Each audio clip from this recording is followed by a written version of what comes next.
bien avant que le grand public ne la découvre grâce à sa participation, et victoire, à la première édition de la Star Academy, Jennifer se rêvait déjà chanteuse.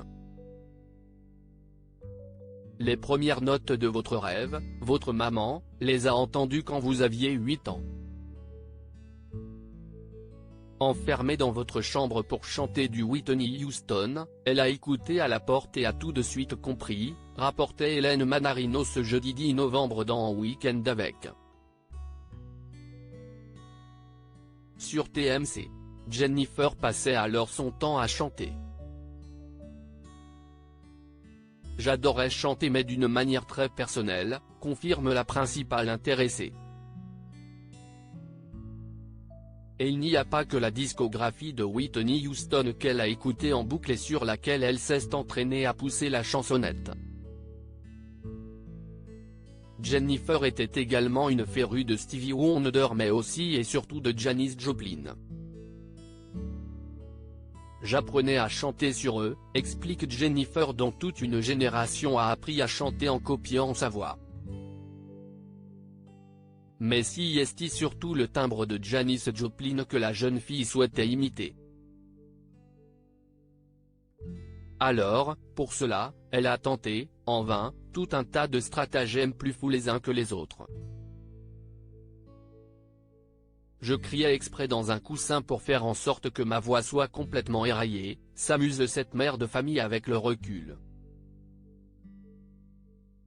Et de renchérir, et je m'étais forcé à fumer des cigarettes et faire des gargarismes d'anisette de mon grand-père pour avoir la voix de Janis Joplin mais ça n'a jamais fonctionné.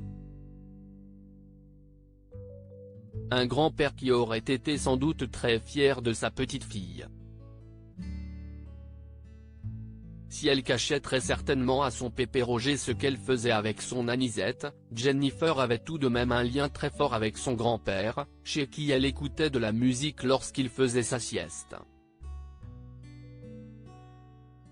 C'était un héros, mon grand-père. C'était quelqu'un de relativement taiseux, qui n'avait pas besoin de trop parler pour se faire comprendre. C'était un héros de guerre. Il était trop fort, lance-t-elle avec émerveillement et la gorge nouée par l'émotion. Jennifer, encouragée par ses grands-mères malheureusement, il n'a pas eu le temps d'assister au succès de Jennifer. Il est parti trop tôt, il n'a pas vu, regrette-t-elle.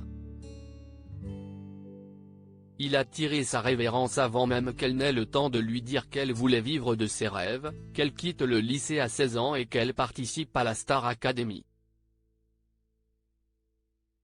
Ce sont mes grands-mères qui ont été témoins de mes débuts, de Star AC, de ma première tournée.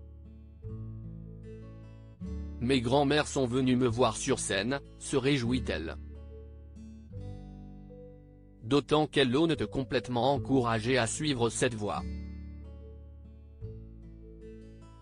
Très entourée, Jennifer a toujours pu bénéficier du soutien des siens.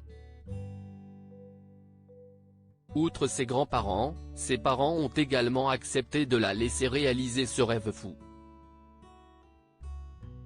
2 ans après sa participation à Graines de Star, Jennifer n'avait alors que 16 ans quand elle a pris le large, quittant sa Nice natale pour la capitale. Un saut dans le vide qui a payé au vu de la carrière qu'elle affiche depuis plus de 20 ans maintenant. Il est loin le temps où elle ne chantait que dans sa chambre.